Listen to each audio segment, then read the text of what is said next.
Les accidents de circulation, notamment les accidents de circulation qui impliquent des bus et des autobus de transport des voyageurs. À chaque fois, on nous parle de facteurs humains, mais on nous a jamais dit la vérité sur l'état des bus en Algérie. Depuis 2019, le pays a interdit les importations, les bus comme les voitures d'utilitaires, comme les véhicules touristiques, comme les camions, comme les poids lourds. L'Algérie a un parc de bus extrêmement âgé. Près de 50% des bus en circulation en Algérie ont plus de 20 ans. Ça veut dire que nous avons des carcasses.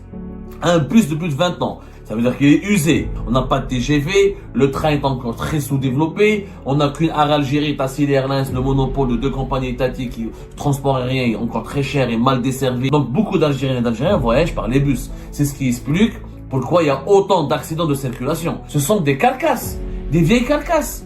Un bus de plus de 20 ans. Vous imaginez avec le risque sur le plan technique, c'est pas possible. Un bus, ça parcourt des milliers de kilomètres par mois. Un pays de gaz et de pétrole, presque 50% de ces bus ont plus de 20 ans. C'est une honte absolue.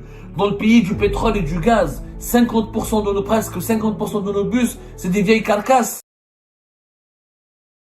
Malheureusement, dans notre pays, un fléau tue énormément de nos compatriotes. C'est les accidents de circulation. Notamment les accidents de circulation qui impliquent des bus et des autobus de transport des voyageurs. Il n'y a pas une année, il n'y a pas un mois, des fois il n'y a même pas un trimestre ou une semaine où on ne déplore pas dans une des wilayas de notre vaste et grande et belle mais malheureuse Algérie des carnages où plusieurs dizaines de passagers ou de voyageurs meurt ou décède des suites d'un malheureux et très grave ou tragique accident de circulation qui implique un bus ou un autobus. Rappelez-vous, à Tamanrasset, juillet 2023, 34 morts dans un accident qui a été causé par une collision entre un autocar et un véhicule utilitaire.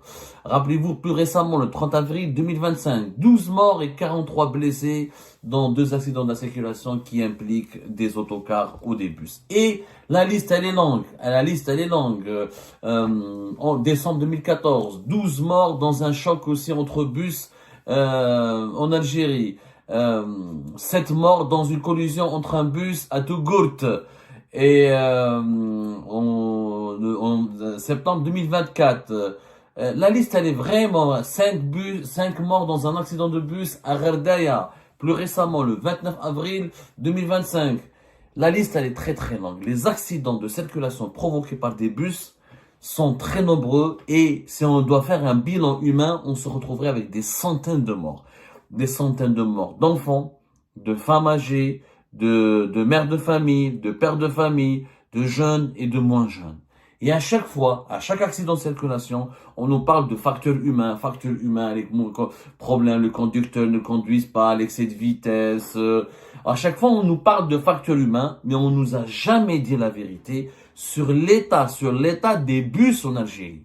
Depuis 2019, le pays a interdit les importations des engins, des équipements de circulation, des voitures et des bus. Les bus comme les voitures d'utilitaires, comme les véhicules touristiques, comme les camions, comme les poids lourds.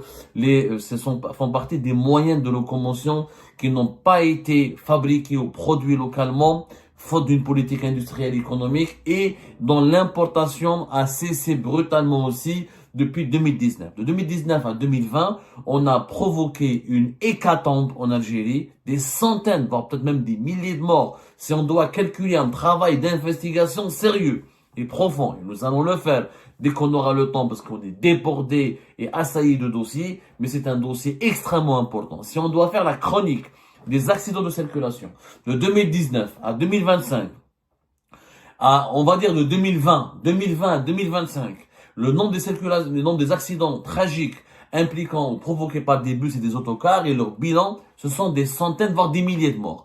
On nous parle toujours des facteurs humains. Jusqu'à aujourd'hui, on a eu enfin la vérité. Grâce au courage.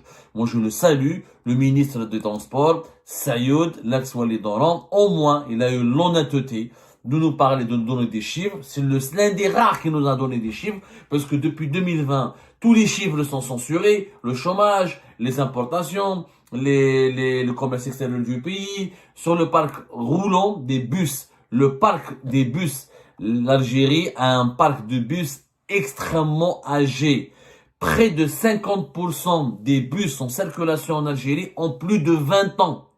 Près de 50%. L'Algérie compte plus exactement 80 000 et quelques, 80 603 bus. 80 603 bus. Sur ces 80 603 bus, le ministre des Transports, Sayoud, l'ex-Wali Doron, a reconnu lui-même qu'il y a presque 31 000, 30 000 et 200 bus qui sont âgés de plus de 20 ans. Presque 31 000, ça fait presque 50%. C'est environ 43-44% de nos bus, de ce parc de bus en Algérie est âgé de plus de 20 ans. C'est tout simplement inquiétant. Ça veut dire que nous avons des carcasses. Un bus de plus de 20 ans. Ça veut dire qu'il est usé. Il est abîmé. Ça veut dire qu'il est mal entretenu. Que les pièces déjà, on a eu l'année dernière la pénurie des pneus et beaucoup de chauffeurs de bus et de gérants de sociétés de transport et de responsables des bus qui font notamment avec moi en Algérie. C'est un grand pays. Nous sommes le pays le plus vaste géographiquement du continent africain. Et les bus, le transport de voyageurs par bus, il est capital pour relier les régions du pays. On n'a pas de TGV, le train est encore très sous-développé, on n'a qu'une Air Algérie, Tassil Airlines, le monopole de 2 compagnies étatiques qui, le transport aérien est encore très cher et mal desservi, les retards, les annulations, il y a très peu, les aéroports sont très mal dotés, très mal équipés, très mal gérés. Donc beaucoup d'Algériens et d'Algériens voyagent par les bus. C'est ce qui explique pourquoi il y a autant d'accidents de circulation. Entre Ghardeia, Tamanrasset, Adrar, Pacha, les wilayas du sud, les wilayas de l'intérieur du pays et les wilayas du nord, c'est les bus. La gare routière de Kharrouba est une véritable fourmilière. C'est un cœur battant de la capitale Alger. Elle est peut-être mieux fréquentée, elle est encore plus fréquentée et plutôt plus fréquentée et plus populaire que l'aéroport d'Alger. La gare routière de Kharrouba où il y a les bus qui viennent de toutes les wilayas du pays. À côté aussi la gare des taxis interwilayas. Elle est extrêmement populaire, elle est extrêmement prise d'assaut durant les moments de fête nationales, religieuses, les périodes des vacances et la période des congés. Mais allez voir l'état de nos bus. On a fermé l'Algérie, il y a eu une décision des dirigeants de l'actuel régime, le régime Tebboune, il a fermé l'Algérie, plus d'importation de bus, la production nationale n'a jamais décollé, on en parlera, et du coup, la conséquence, elle est quoi? Des centaines et des milliers de morts, parce que les bus sont défaillants. Quand on a presque 50% de nos bus qui sont âgés de plus de 20 ans, ça veut dire que ce sont des carcasses, des vieilles carcasses.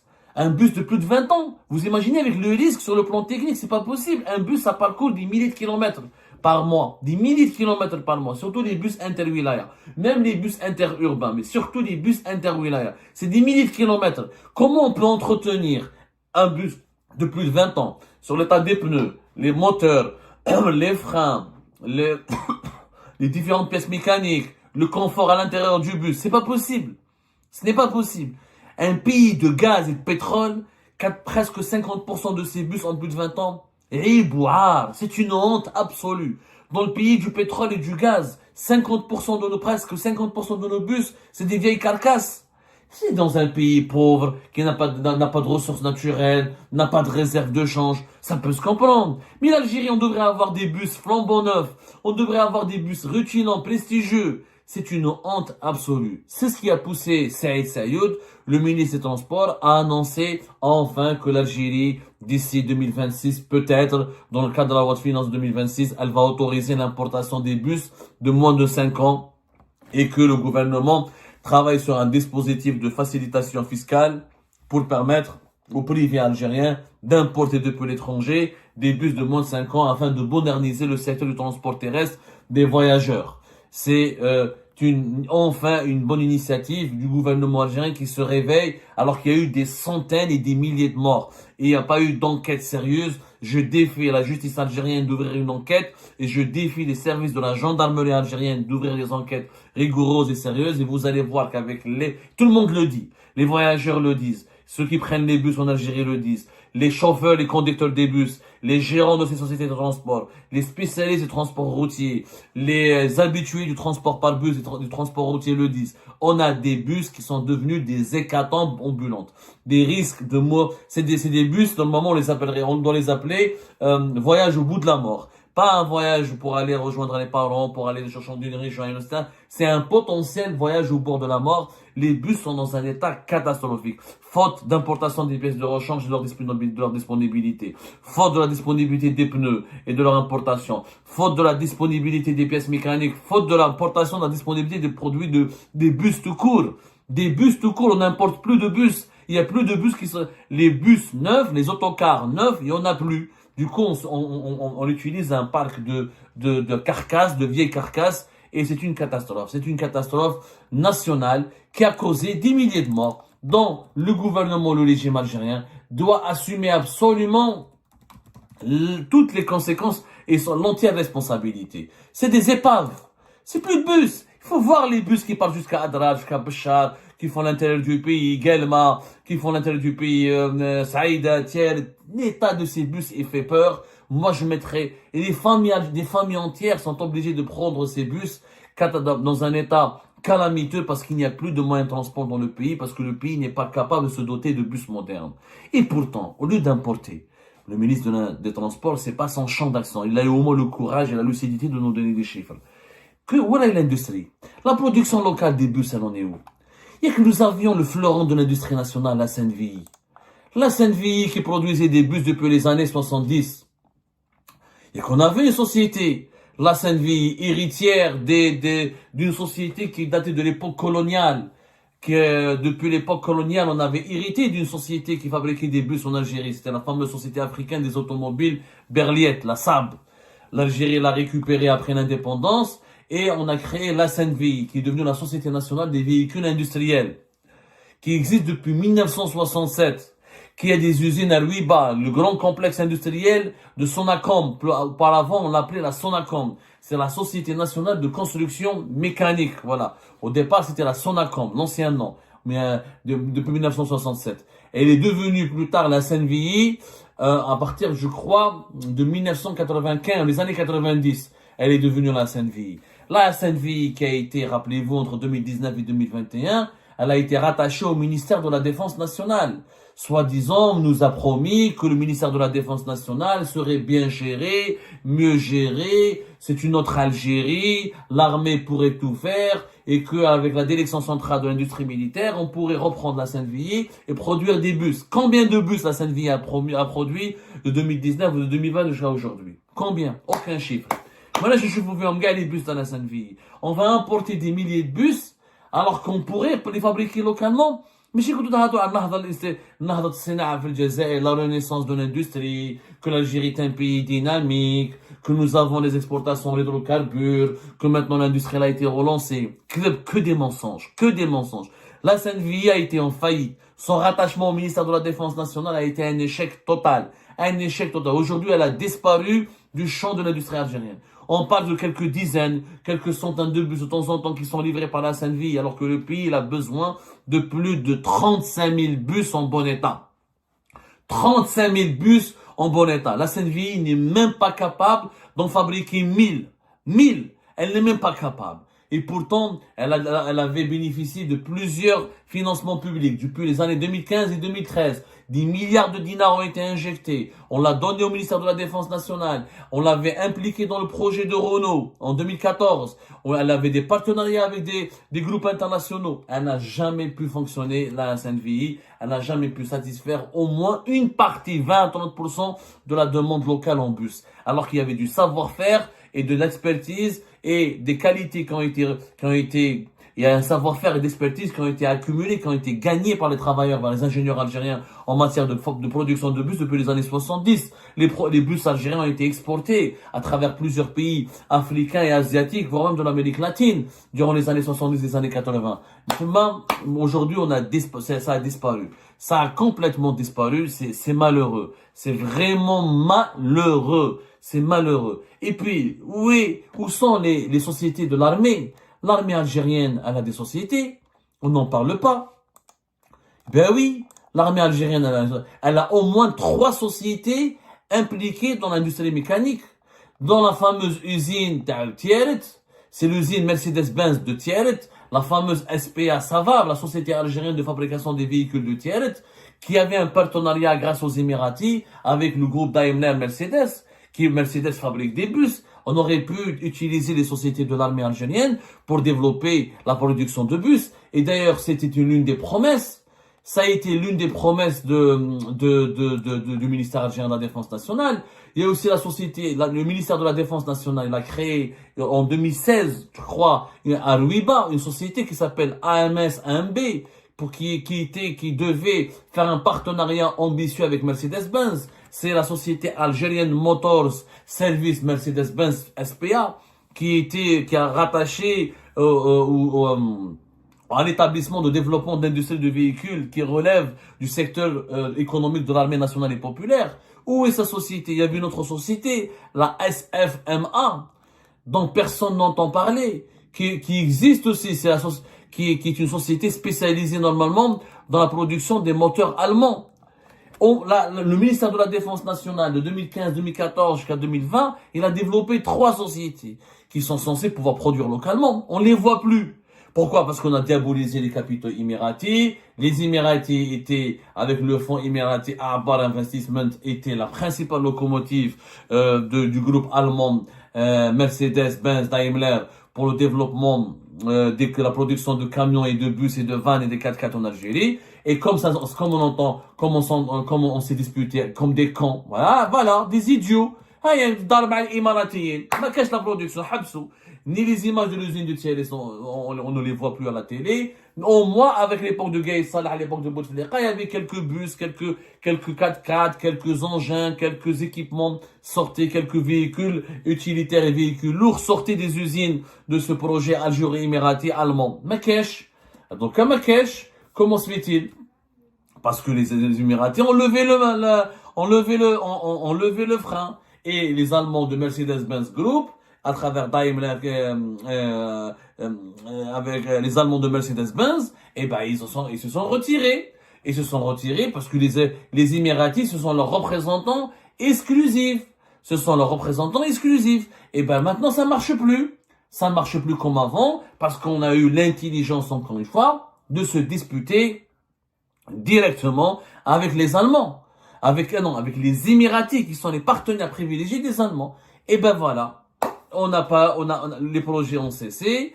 La situation est devenue très compliquée. Et aujourd'hui, l'Algérie, au bout de 5 ans, elle est obligée d'aller importer des milliers de bus. Sinon, je ne sais même pas si elle a la capacité d'importer 30 000 bus. Parce qu'aujourd'hui, il faudra remplacer ces bus de 20 ans par des nouveaux bus. Donc, il faudra au moins importer 30 000 à 35 000. Mais comme ça va nous coûter des centaines de millions de dollars, vous allez voir que le régime algérien va faire la fameuse technique du goutte à goutte, c'est-à-dire il va importer quelques centaines de bus, il va les filmer à la télé, il va montrer à la population algérienne qu'il a commencé à importer des bus, mais voilà, ça va s'arrêter à quelques centaines et ça ne réglera pas le problème puisqu'il faudra renouveler, rénover et moderniser l'ensemble du parc des bus algériens qui a baissé, qui commence à décliner. Je rappelle que on avait plus de 82 000 bus, 2 000 bus. C'est tombé à 80 000. Ça veut dire que ce secteur, il y a de plus en plus de bus qui s'arrêtent, qui ne peuvent plus qui ne sont plus opérationnels, des conducteurs et des propriétaires de bus qui arrêtent ce métier parce que la pièce de rechange elle est rare et elle est chère, parce que les pneus sont rares et sont chers, et l'entretien de leur bus leur coûte de plus en plus cher, et ils abandonnent ce métier. En 2021, on avait 82 000 véhicules qui faisaient le transport d'autocars et de bus avec 2 millions de sièges. Ça a baissé à 80 000 et quelques. On a perdu en pratiquement 3 années presque 2000 bus. Donc ça va continuer comme ça. Je vous remercie comme d'habitude pour avoir suivi la vidéo jusqu'à la fin.